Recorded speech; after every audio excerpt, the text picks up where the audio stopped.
Hi all, welcome to module P1. In this module, which is the first practical module, we'll be understanding how we can run our own simple web server, and this will be running on our own computer. So let's quickly recap what we've learned so far through module 1, 2, 3, and 4. We've sort of understood what clients and servers are. We've also understood that if we have a server's IP, or if we have a domain name that translates into the server's IP, we can make a request to the server. Then if the server makes a response in a format that our browser can understand, which was say an HTML format or a PNG image or a text file, then our browser can display the result. We've also had a brief introduction into what IPs and ports are. Our aim in this module is to install and deploy a simple file web server, and we're going to do this on our own computer. We'll use that web server to serve files from a particular directory. A folder is often technically called a directory. We'll then see if we can access these files from a browser. And once we set up a basic server on our own computer, we'll see if we can run multiple servers on the same computer. Since I'm going to be running this experiment on my own computer, this is what my stack looks like. My operating system is Mac OS X because my laptop is a MacBook. The web server I'll be using is HTTP server. HTTP server is the name of a software package. If you click on the link on the slides, it will take you to the name of that package. I will not be using a database or a programming language for this simple experiment. I do have to install something on my system, which is Node.js. And the reason I have to install this is because HTTP server, which is the package, the software, it needs the Node.js environment. To be very clear, this is just an example configuration. I can do the exact same experiment with a completely different setup. For example, I can use a different operating system, say Windows or Linux. I can have a completely different web server like Apache or Nginx. A quick exercise for you guys is to think about why I don't need a database or programming language for this simple experiment. Now during this experiment, you'll see that I use the command line tool or the terminal application quite often. The terminal is something that seems quite scary to a lot of beginners when they start. It kind of reminds you of Matrix with a black screen, a lot of green numbers going up and down. But it's important to understand that the terminal or the command line interface, it is just another interface to do what we normally do with our mouse and keyboard. Let me show you an example of what using the terminal is like. So this is my desktop. As you can see on my desktop, I have 3 folders and 2 photographs, right? I can look at these exact same files through a different interface, which is the terminal. I open the terminal application. I'm going to make it a little larger and increase the font size. Okay, so I can go to the desktop by doing cd desktop, which reads change directory desktop. So now I'm in the desktop and I can do an ls. ls is a command to say list files. So now I've used my keyboard to type the command ls and I see a list of files, and you can see that it's saying that I have 3 directories which are in a different color and 2 files which are in a different color, which are PNG files. This is the exact same as looking at the interface here. For example, I can say, so I can see now these files in more detail because I passed a more specific command, and this shows me the same files but what the different sizes are. So this, for example, says that this PNG image is 215,000 bytes. This one is about 215,000 bytes, which is about 212 KB, 212 KB. Now, in case I, for example, create a new folder, right, and I call it folder 1. I can do the same thing from the terminal, mkdir folder 2, and then you can see that folder 2 has appeared. I can double click and see the contents of folder 2. But when I double clicked, the file browser opened up and showed me the contents of the folder. I can do the same thing. I can also open the file browser because the file browser is another program. I can open the file browser from my terminal. So I go inside folder 2 and I say open. And then you can see that the file browser is opened. So this act of me executing this command from here was equivalent to me double clicking on folder 2 and opening the file browser here. Let's say I create a new file. I'll use a text editor called Vim.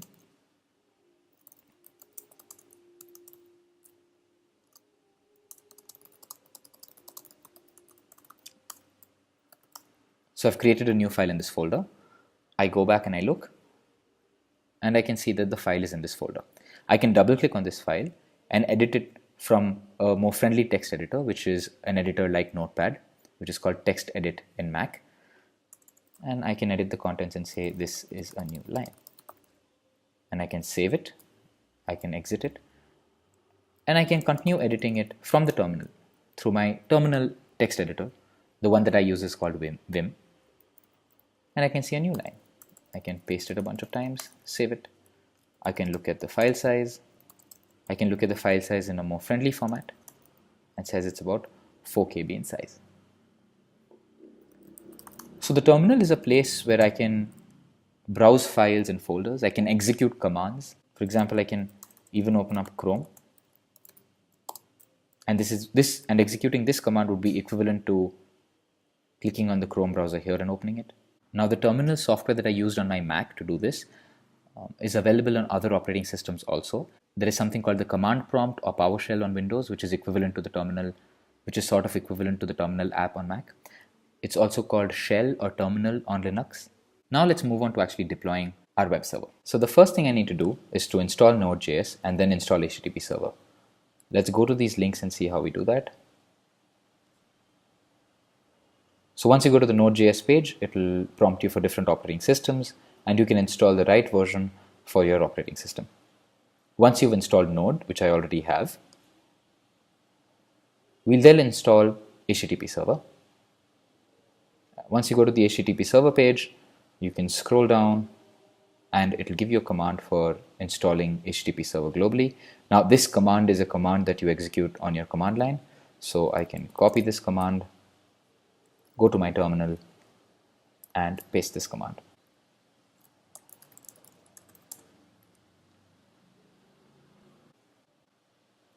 The next step is to create a directory.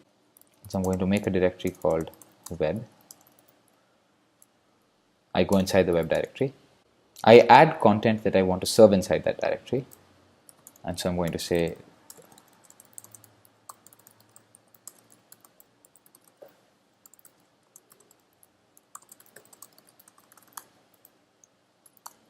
and so my file is added.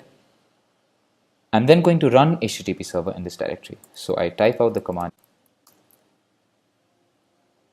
And now once I run HTTP server, it says serving available on, right? So let's go to our browser and let's go to this URL. I copy it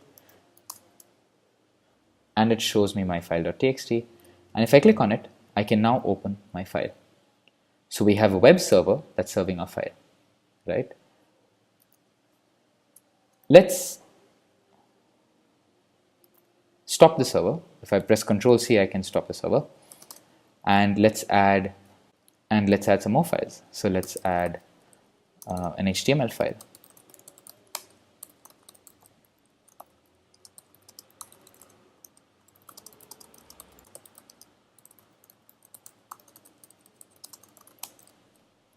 Let's start HTTP server again. If I refresh this page, it's still here. If I change this to HTML, I can see my HTML file.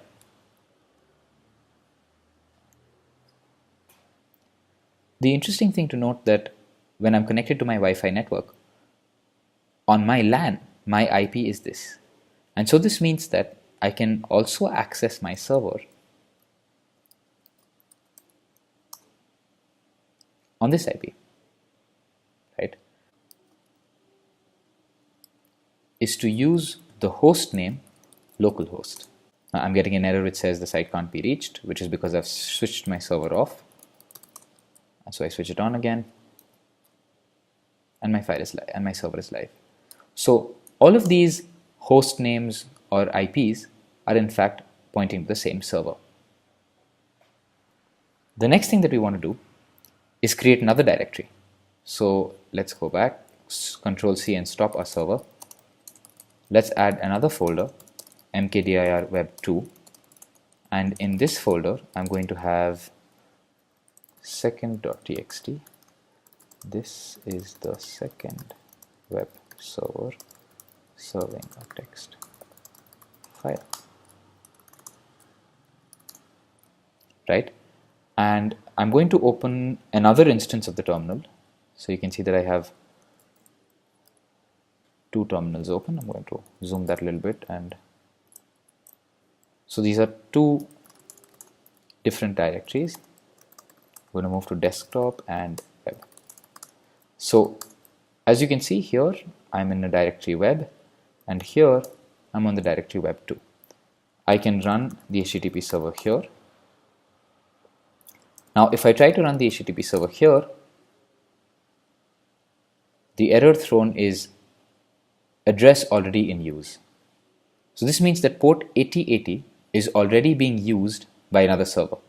So I can change the port and use port 8081. Let's now go back and check this out. Let's go to localhost 8081, and you can see second.txt. If you click on second.txt, you'll see a second web server. So simultaneously, we have two servers running on the same IP. And the only way this can happen is because of the concept of ports. Ports allow me to run multiple servers on the same computer. So I just installed Node.js, HTTP server, and then got two web servers running on my computer. It might be hard for you to get this system running on your own computers because you'll need to be a little familiar with the terminal, which is usually much easier for Linux or Mac users. You'll also have to make sure that Node.js and HTTP server are installed correctly. If you have time, please do try this exercise out. But if you're running out of time and you're not familiar with the system enough, or you're not able to get the installations working correctly, make sure you watch this video carefully and understand what I was doing when I was running the commands and what I was doing when I was accessing the files after creating the web servers. There are a few useful links that I've found that I've mentioned on the slides here that you can try for installing Node.js and NPM and HTTP server on Windows. So let's try to quickly see how what we did fits into our understanding from what we've already understood in the previous modules. We understood that a browser is a web client which makes a request through the network to the computer, to the web server, and the web server responds back on the same connection following the same route. What we did here, however, was that the browser and the server were sitting on the same machine. Our browser made a request, and somehow it went to the web server sitting on our own computer, and the web server responded, and the response came back onto our browser. This is what really happens. When the browser tries to request a server, the browser mentions an IP. The browser sends out the connection via an operating system call. The operating system detects that the IP is not an external IP, but is a special internal IP that belongs to the system itself. And so the operating system loops the request back into the system. Then the port number is used to figure out which process the system needs to request. In our case, we made a request to IP:8080, and so it went to the process that was listening on the port number 8080. The request goes up to the web server, comes back down through the same connection. Similarly, when we made a request to our IP:8081, the connection again looped back, came to the process that was on the port 8081, and hit the web server. These special IPs that redirect back to our own system are 127.0.0.1, localhost is the host name, vcap.me is also a host name that often redirects back to the same system. Your LAN IP will also loop back to your own system. If we go through the steps that we discussed about building a web app, in this case we've built a very simple web app that just serves files, but this web app cannot be used by other people. Other people can't use our web app that we just made, or this simple file server, because our IP is not a static IP. Our IP is not public to the world. If our IP was public to the world, we could have attached a domain name to our IP, and then people could have used our web app by using that domain name. Because we don't have a static IP, other people can't use our app. But others on our own LAN can use our app because our IP is known to everybody on the same LAN. The second step that we discussed when we wanted to build a web app was to set up a computer with an IP to serve the web app. This process was done because we were using our computer which had our own IP. We did not have to link the domain name to the server's IP address because we were not using the domain name. In our case, we were using a special host name, which was localhost, and this process is automatically done. The fourth step that we discussed was to write application code or to write a web server, which we did not need to do in this case because HTTP server, the software that we used, automatically serves static files. The fifth step, which was deploying our application code or a web server onto our server host, also need not be done because in our case, our server was our computer. We also discussed how we would write application code to deploy our web server. In this case, we are not writing any application code. We are simply installing a pre-configured web server. We discussed that the steps involved to write application code would be to listen on the network, accept a request, process the request, output a response, and send the response back. We did not have to write any code, and we simply used a pre-configured server because HTTP server, the software, similar to Apache or Nginx, is pre-configured to process requests in a particular way and respond in a particular way. It processes requests by assuming that URL paths are actually file locations, and it responds with the contents of the file that it finds. I did this experiment on my computer, which was running the operating system OS X. I encourage all of you to try this experiment on Windows, Linux, and even Mac. Record videos of how you did this experiment, upload them to YouTube, and post them on the forum so that other people can also learn from these videos.